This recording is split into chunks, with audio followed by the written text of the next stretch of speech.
Our sponsor for this project is TRS Technologies Incorporated. They were founded in 1991 in State College, PA, and they are the global leaders of piezoelectric manufacturing. So piezoelectric materials are materials that, when applied a force, will produce an electrical current, and also if you apply an electrical current, a mechanical force will be the output. They walked us through their crystal growth process and subsequent part manufacturing, and what they were requesting of us was to create a database to have all of the information in one localized spot. Because at the current moment, they have various Excel sheets for each step of the process, which makes it very difficult to find all the relevant pieces of data for any given issue. So our goal was to make that a much easier process. Hello, my name is Grayson. I'm a fourth year computer science student here. In front of you, you see the interface that engineers at TRS will be using to enter and query data. This is called PG Admin. It's running PostgreSQL in the background. And I'm just going to demonstrate some simple queries that the TRS employees might use. So what you see in front of you now is the query window, and I'm just going to type a simple query in to illustrate how we would retrieve certain bools from the database.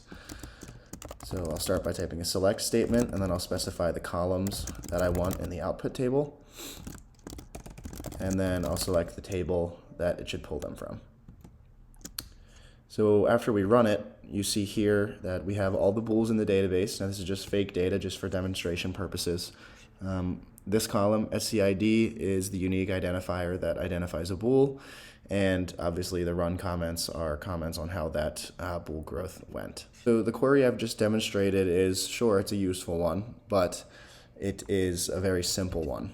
So let me demonstrate a more complicated query that uses these relationships we've established between tables. In this case, I'm going to be I'm going to be demonstrating the relationship between the bools and the wafers table. So I'll paste in this query just to save some time. And upon running it, we receive our output table. So essentially what this query is doing is it's counting all of the wafers that are associated with each bool. Each of these rows is dedicated to a standalone bool. You see we have these IDs here from the last demonstration. Each one of these rows is a bool, and they're unique. And the wafers come from the bool. Now this OK wafer count means that there were 9, in this case there were 9 wafers that made it through OK. And this bad wafer count means that there was 1 that did not. And of course, this is a 10% loss for this specific bool. And you can see the other losses. We have 40% here, 50% here. And this is very useful for TRS because they need to see where things are getting broken and then trace that back through the path to make sure that it wasn't an issue with the previous step. Now, this is also an example of how we can generate columns in our output table that don't exist in the database.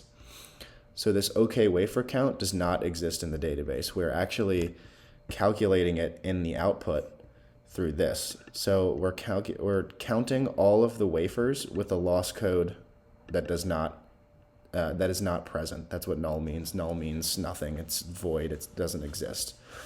Now for the bad wafer count, the loss code should be not null, because if there is a loss code associated with that wafer, that means it's bad, it might have broken, or something else might have happened to it.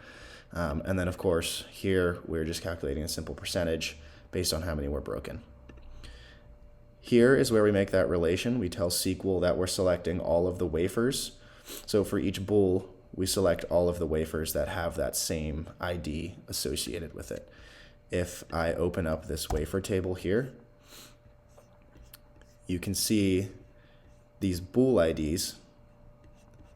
So all of these wafers are associated with bool 1, all of these wafers are associated with bool 2, and of course we have this loss code here that says broken when handling.